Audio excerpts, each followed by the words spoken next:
We are going to go ahead and begin our post-race media availabilities. We are now joined by our race-winning crew chief, Rudy Fugle. Rudy, congratulations. You guys started the race strong, finished with a win. Can you talk to us a little bit about your race? Yeah, no, William did a great restart, and got the lead, I think, after lap 1. And we set sail and did well. Ended up getting beat off pit road. Pit stall 1 had a lot to do with that. 5 qualifying on the pole was big for them. We were just outmatched a little bit on pit road to the first couple, never could get it back. So from there, we were tighter in traffic, tried to work on it to make it freer and got way too free in stage 3. So we got adjustment in on the green flag pit stop, and we were okay again, just too far behind. So but 2 weeks in a row we get that caution, and pit crew did a good job getting us out on the front row, and William did an awesome job. Got a second chance at it, second chance at a restart, and did an amazing job, and we won the race. Awesome. We'll go ahead and open it for questions. We'll start right over here and then come down to Wolfgang. Jonathan Field, the racing experts, ESPN Radio Albuquerque. Again, it was you and the 5 out in front today. Without giving out too much, what do you think you guys have hit on that have allowed you to have success? Yeah, just a little bit of everything. Specifically, 2014 was focused in the simulation program all off season. We worked really hard, especially on Las Vegas and Phoenix, because they're super important in the playoffs. And we had fresh information. So we ran out Vegas with 4 to go, and Phoenix obviously the last race of the year.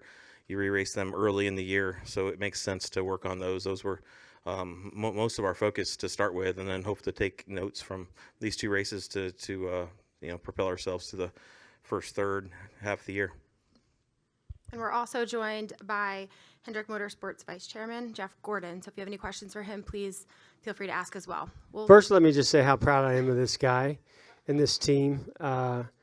Nobody works harder. I mean, all these guys work hard, but over the off season, I came into the office one day. It was like was it right after Christmas? Yeah, it was the day after. Day after Christmas, I was over at the office, and this guy was there all by himself. So I'm so proud of these guys and the effort they're putting in and seeing the results. Sorry, go ahead. Awesome. We'll go to Wolfgang. Wolfgang Monzer from Germany, Rennsport Press. 2 questions, one for Jeff. You're from Germany all these years? No, I'm just kidding. We saw all day that during the race that Kyle had a very dominant car. Unfortunately, he couldn't win. So I suppose, like in other motorsport categories, with your crew chief colleagues, you share information, technical information. My question is, how identical are the Hendrick cars among the different drivers? Yeah, if you get down to the nitty-gritty, the last 15-20% of everything, they're a little bit different, so but the main whole, we work together really well. I mean, Cliff and I were chatting about what strategy we were going to do. We opened in the chat multiple times if we were going to take 4 or 2, how we were going to do it. So even racing each other against the wind, fully working together, so we work together great, all 4 crew chiefs, all 4 teams. So but yeah, and then we prepare the cars. We look at each other's cars all week long and make adjustments, and then each driver is a little different. So the last 15-20% is probably so a in little bit principle, tailor-made. if one Hendrick driver is struggling, you take over the setup of another driver. You can do this For sure. Yeah, no, definitely. We're able to put most all that stuff in the car. We made a lot of changes their direction after Friday's practice for sure. Saturday morning came in and changed geometry and some other things to chase the 5 because they were a little bit better than us. So yes. And one question for you, Jeff. Now in your new position with Hendrick Motorsport, you still have time to do some races from time to time? If I do, please stop me because I like to drive. I love to get out there and run laps, but I know I can't be as competitive as what I used to be, so I prefer not to race. But I'm enjoying this challenge, working with these guys, our marketing and PR group, and obviously Rick's been an incredible mentor to me over the years. So on the business side, working with NASCAR and tracks and others in the industry is something I'm dedicating most of my time to these days. And I also have 2 kids, and so family stuff too. But I did do a race last year that was fun, and I did, and it reminded me why I shouldn't be out there racing. Took all the fun right out of it as soon as I was 2 seconds off the pace. We're going to go here in the back and then up to Bob. David Hernandez from Veravisión Deportes. Quick question. So you touched on the two-wheel strategy as opposed to the four-wheel strategy. And was this strategy talked about before the race, or was there at any point during that last yellow that you were saying, hey, we might call an audible and do four wheels, or? Yeah, no, I mean, as soon as the caution came out, we were chatting. You know, we have a live chat, and we were talking about what we were going to do. So that was having that openness.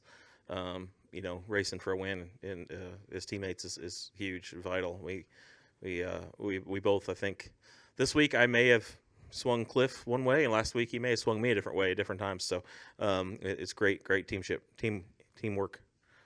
And this was also a conversation that you were having actively with William too. Did he have an input on it, or was it just off you? Yeah, no. We kind of tell him what the code word we think we're going to use for there, and make sure that he's not totally against it. But we see a whole lot more of the race than he does, and we have a whole lot more of the history, So, yeah. We're going to go to Bob and Cameron and Lee and John. Bob Parker's Fox Sports for Jeff and Rudy, if you want to take it as well. So you have a little bit of the drama on Friday with them taking the pieces. So do you consider like winning a race on a weekend where you have maybe a little bit of distraction, more of an accomplishment, or it's just that totally kind of separate and not really in your head at all? You're looking at me, Bob. He won the race. I'll let him answer it first. Yeah, I mean, we have to. It's a test in mental strength, and that's just what it takes to be really good in this series. So we have to, think about what the task is, and we have to focus on this weekend. So that's what we all did. Yeah, I'd just say, I was proud of these guys to go. I mean, this organization has a lot of depth. They've been through a lot of different experiences over the years, and to lean on those in the in different positions or leadership or crew chiefs that have been around so much, whether you're a young guy on a team or somebody's been around, it's nice to know you can lean on one another through times like that. But I'm probably most proud of these guys went through that, and then they went out there and we had the pole third. The other two guys were fast. They just slipped up a little bit, but all four cars in the top 10 today. I think that really solidified, some of the hype and the things that were being focused on Friday, that these guys have speed in the car, and there was nothing, not last week, not this week, that was, getting them to victory lane other than a lot of hard work and great teamwork. We'll go to Cameron. Cameron Richardson, NASCAR.com. My question's for both of you.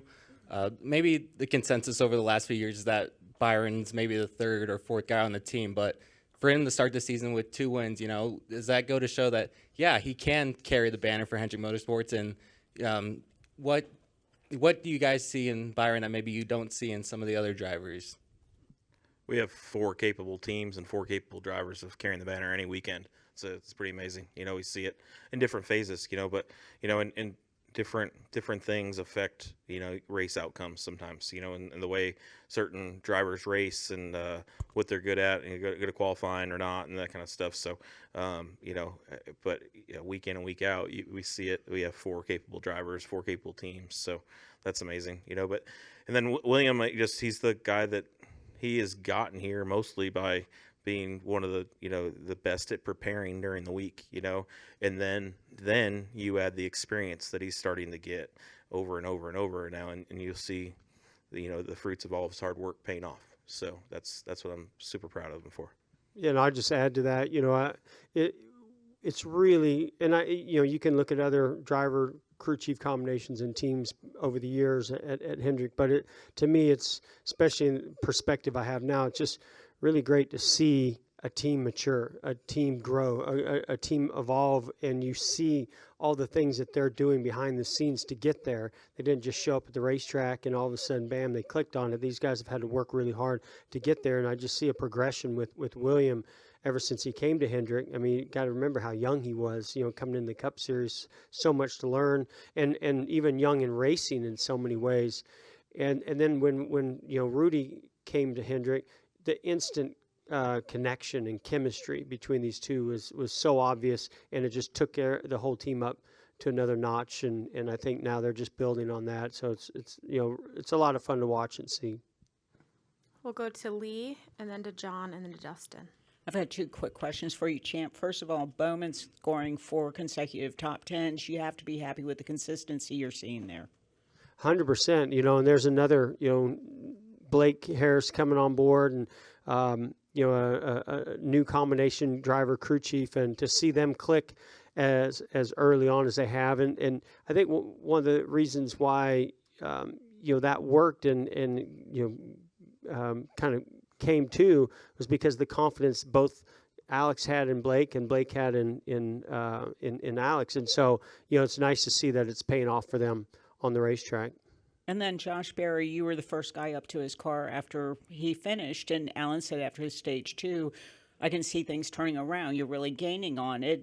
What have you seen? It's a tough situation for him to be in, first of all, but just to be able to step in his second start in a Hendrick car, get a top 10 is pretty solid. Oh, I'm really impressed with today's effort, and I was on the 9 box most of the race, and it didn't start off so great, and so to see them just continue to work, through changes on the car, changes of the track conditions, and just continue to push forward. And then he was mixing it up, man. And on those restarts, he was right in the middle, 3 and 4 wide, and I was a little bit nervous, because they're pretty deep in points and needed a solid finish. And it was great to see Josh, get that, and that's going to build his confidence.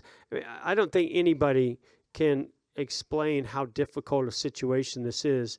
I mean, an Xfinity car today could not be more opposite than what the Cup car is throughout the history that I can recall of those things being so different than they are today. So to get out of an Xfinity car and then hop into a Cup car that's so different, I think is a big, tall task. We put him in a bad situation last week, but this week I saw him putting in the effort and the time, the sim, and with the team getting fitted in the seat and just doing his homework, and it really showed up. Go ahead, John. John Harvin with the Circuit Journal. For Jeff, I just want to ask, what was the process like in deciding to have Josh in the car, and then also having your buddy Rodney Sandstorm at COTA? What was that process like? Like, who approached who about that? Well, I think Jeff Andrews touched on this week. We always, and not always, but I think maybe this really started a few years ago, where you kind of have to have a backup plan because and it sort of started with COVID, but it's continued on since then. Of if something were to happen, a driver could get sick, a driver could get injured, that you have something in place that can happen immediately. Because we've gone down the path of not having a game plan, and it's really difficult to find somebody. Sometimes they're on their way home. They've already left the racetrack. You never know what it is. So, have a relationship with JRM and with, their drivers and having a backup plan in place. I think for I don't know that Josh has ever really gotten an opportunity with Hendrick before. So, that was a team decision. I think a lot driven by Alan and who he thought would fit in with their team and personality wise. And I think they're making the right decision. As far as the road course, I think the road course just opened up the door for, should we look at an option that is sort of a road racing option, and we feel confident in Josh and want to keep Josh in the car as much as possible. But we also had seen.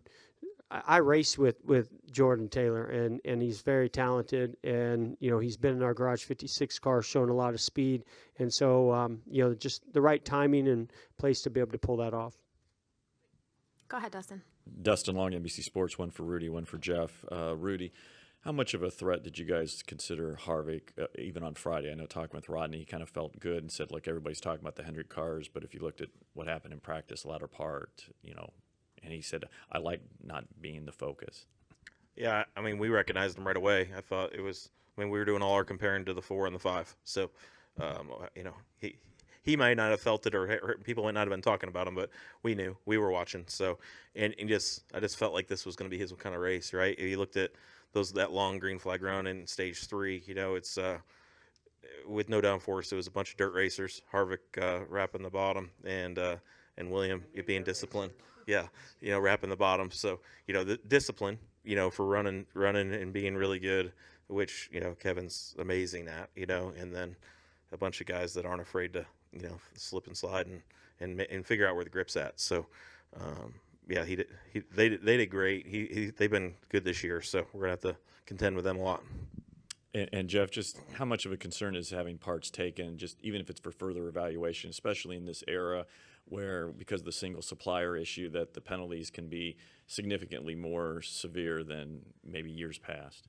I can tell you it was weighing on all of our minds, coming into today, and certainly will continue. I mean, we had some conversations. We'll continue to have conversations with NASCAR. This is every situation is sort of unique, but this one is a more unique one than I've seen in a while, where there's been a lot of communication back and forth on this particular part, especially for this racetrack, because they did a parity test in the wind tunnel. And so I think it really opened up the door for some miscommunication. And, I don't want to go into any further than that, but, we will continue to just share all the facts and be transparent with NASCAR as we have so far. Are there any questions in the press box? No questions. Thank you. All right, we'll take one more question down here to the right for Jeff and Rudy, and we will let them go after that.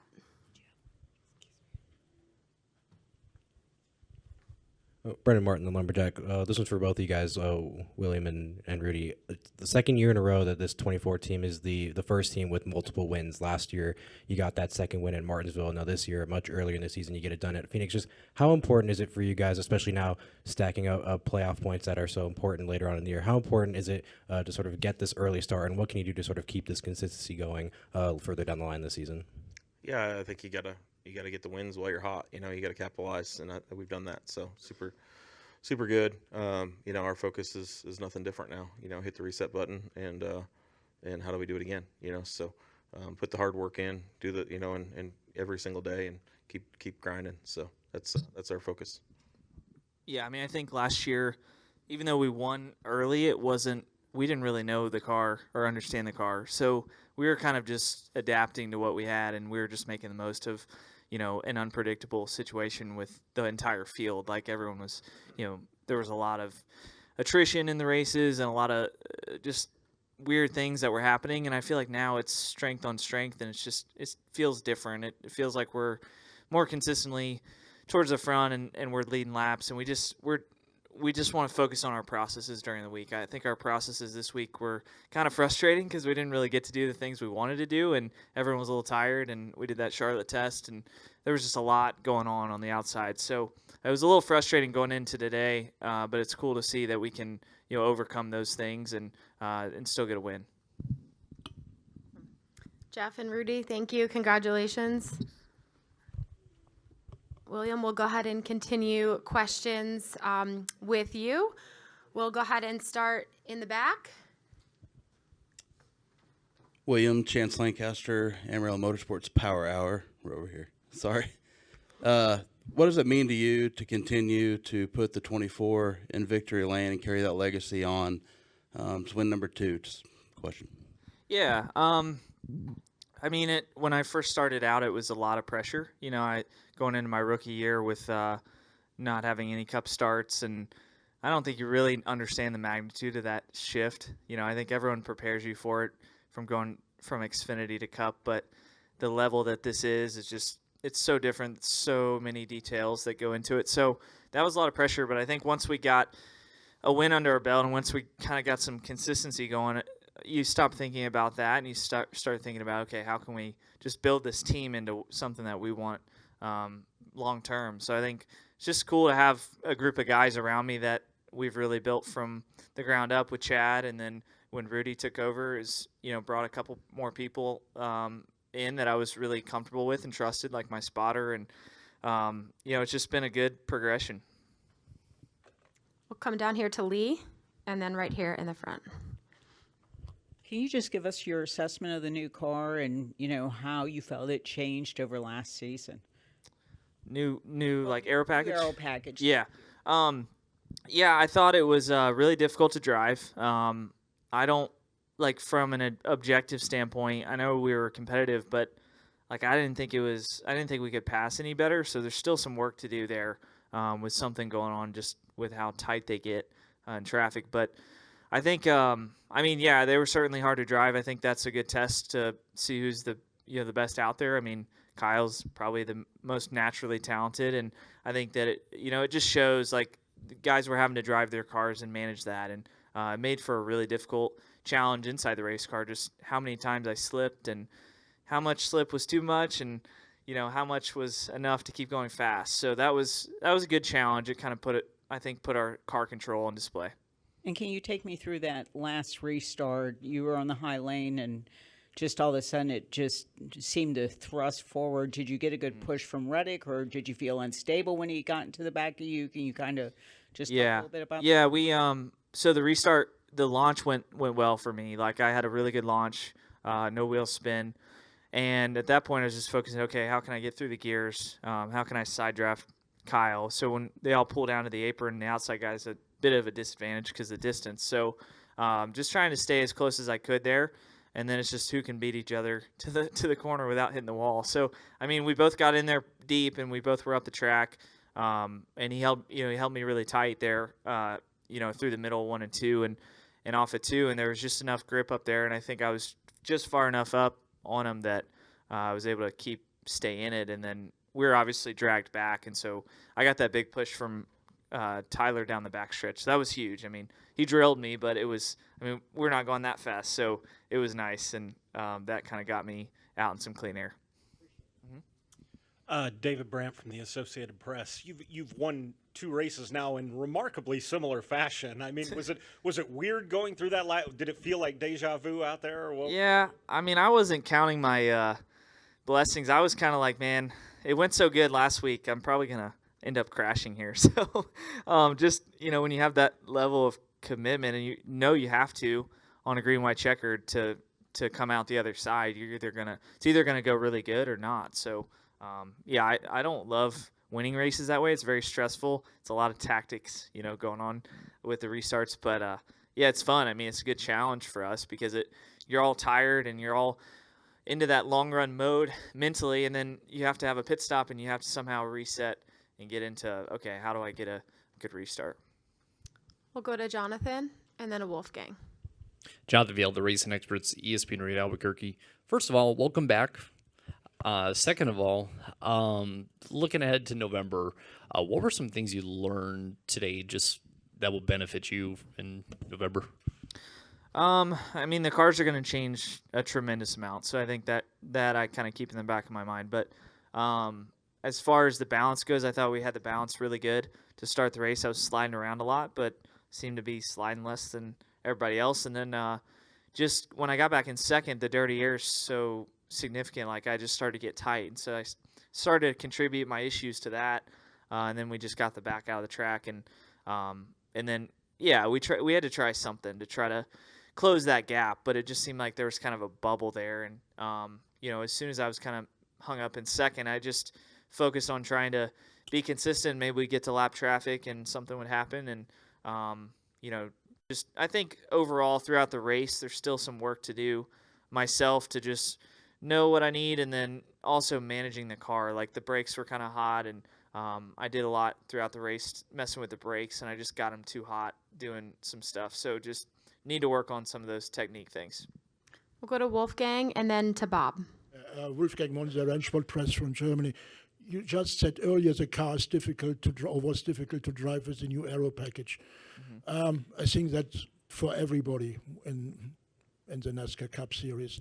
Is there a possibility you go maybe and have a meeting with a NASCAR technical department to make improvements or to launch proposals to make the car better? For sure. I mean, we have meetings almost every weekend, and that's been a big thing since probably the middle of last year. We've started having meetings with NASCAR, and it's been really productive. So, I definitely think we need to kind of objectively look at, was this a better race or not? That's really what it comes down to. And from my standpoint, it tests me a lot more, but there's still some element that we got to figure out with the, how tight the cars are. So I think, we'll keep working through that, and I'm open to anything. I just want us to have options as drivers. I want it to be hard to drive, but I also want to be able to pass.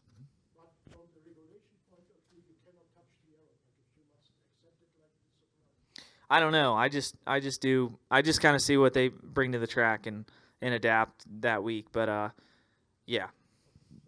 We'll go to Bob and then to Cameron.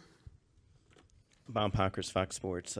Was there much of a concern that you and Larson were going to wreck each other there on the last restart? Yeah, I mean, in my situation, having a win and him not having a win yet, like I assumed he would be more aggressive. But my counter to that was, all right, I got to win. I'm gonna do whatever I can do. So it was kind of like it was a game of chicken a little bit. So yeah, I mean, I have a lot of trust in Kyle. He's an amazing driver, and we've gotten to know each other off the track. I feel like we always communicate well. So yeah, I mean, I don't know how to answer that. I wasn't really thinking through that situation. I was just kind of going wherever he was and trying to be a little bit better. Cameron Richardson, NASCAR.com. William, I asked Rudy and Jeff about, everyone in the Hendrick camp seems capable of carrying the banner. You, Bowman, Elliott, and Larson. But, maybe consensus in the past was that you were maybe the third or fourth guy because Elliott and Larson both won championships. But as the years go on, as you continue to mature, you believe in that you're capable of carrying that banner, and to start this year with 2 wins, it's got to be some validation that, you are maturing. And Yeah, I think the people around me have always kind of helped me understand that I'm young. My Max and my dad and just everyone. My dad especially, he's a big stats guy, so he's always looking at, he's like, man, you're young, like just give it some time. And I'm very impatient, so I like things to happen quick. So that's how it happened for me, coming up through. But this level is so different and took a lot of homework, like a lot of details and really, I think the fact that I started later than most driving was a little bit of it took some time to bridge that gap at this level. Now that gap is bridged, obviously, but yeah, I just feel like it's a constant evolution and just trying to continue to get better. Are there any questions in the press box? Any last questions down here? Over here to the right. Hi, William. Michael Manning of the Lumberjack. So you ran pretty much with Larson 1-2 all week in Vegas last week, a lot of today as well. 2 wins to start the year. What does that do for do you think, for your team's momentum and then just for your confidence heading into Atlanta and then the rest of the first half of the year? Yeah, I mean, I think Cliff and Rudy work really well together. So I think that's, all the crew chiefs do, but Cliff and Rudy sit next to each other, in the meetings. They spend a lot of time, and they kind of came in the Cup Series at the same time. Cliff had 1 year on Rudy, but they kind of came in with a new driver, new situation. So I feel like they get along really well. They're very different, but I feel like there's some camaraderie there. And so it's not a surprise that we're both running well. I wouldn't be surprised either, though, if all 4 of us were running well. Everyone communicates really well. So I think in some ways Kyle and I's driving style, maybe I try to adapt to whatever the setup is, and I think he kind of does the same. Are there any final questions? All right. Cool. Thanks, William. Congratulations.